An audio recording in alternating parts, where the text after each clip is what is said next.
Aujourd'hui, on va faire du slow food, des tomates farcies à la grecque.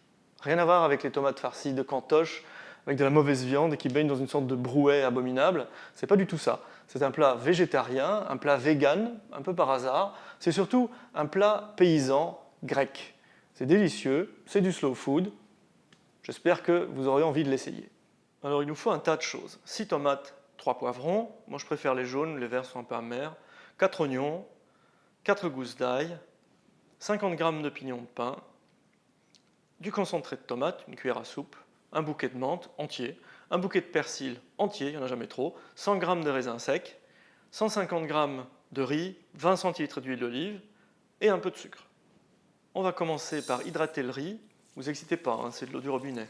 Vous pouvez le laisser une nuit ou juste le temps de préparer les légumes. Attaquons-les justement. On va ouvrir le poivron, ne jetez pas le chapeau. On coupe le pédoncule, on vide le poivron et on sale l'intérieur.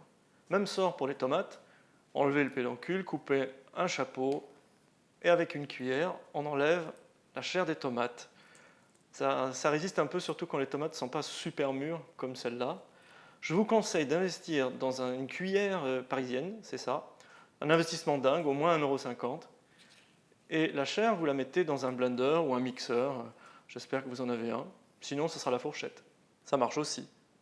Quand elles sont vidées, on sale l'intérieur. Et une fois que toutes nos tomates sont vidées et salées généreusement, on s'en va les poser à l'envers sur une grille pour qu'elles dégorgent un peu, qu'elles rendent leur eau. Je reviens au blender, ça peut être un mixeur, sinon de l'huile de coude. Si c'est fait grossièrement, c'est pas très grave. On va tailler les oignons en cubes de taille moyenne, comme ça. Si vous maltraitez l'ail un peu, il va se peler plus facilement, vous voyez. Après, on enlève le germe, parce que c'est pas très digeste. On écrase ça, et si vous n'y arrivez pas complètement comme moi, ben vous le recoupez un peu. Tout ça va dans un faitout, une bonne rasade d'huile, et ça va sur le four. Pendant que les oignons suent, nous on se fait suer à dépioter la menthe feuille par feuille et à la ciseler. Dans un verre avec un ciseau, ça va quand même plus vite. Quand les oignons sont transparents, on rajoute le concentré de tomate, notre ratapugnasse de chair de tomate et on sort ça du feu. Maintenant, on va dépioter le persil. Si vous avez des enfants, c'est le moment de les faire bosser. Bon, les ciseaux, faites-le vous-même pour éviter les amputations, c'est plus sûr. Maintenant, on va assembler tout ça. La menthe, le persil, le riz bien hydraté, les raisins secs, les pignons, et là, une louche 10 centilitres d'huile d'olive. Non, ce n'est pas trop. Ça va être absolument délicieux, vous allez voir. Revoilà nos légumes. On avait du sucre, et bien là, on va s'en servir pour sucrer un peu l'intérieur des tomates, surtout. Les poivrons, surtout jaunes, sont suffisamment sucrés.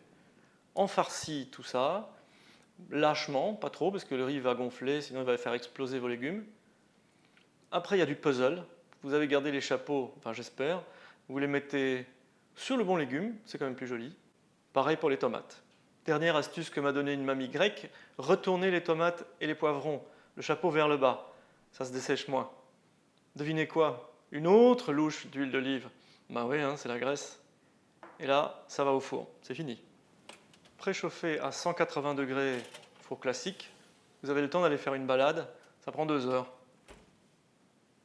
Je vous l'avais dit, hein, c'est du slow food. Mais on a été récompensé. Ça a quand même très bonne gueule. Et ça va être bon.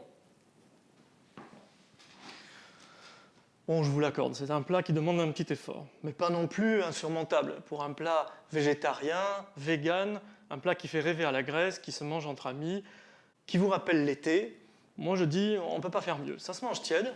Là, il serait à peu près parfait. Mais je vais attendre ce soir parce que j'ai des amis, justement. Ça se réchauffe très bien, c'est même meilleur quand c'est réchauffé. Je ne peux rien vous dire de plus, c'est à vous de jouer.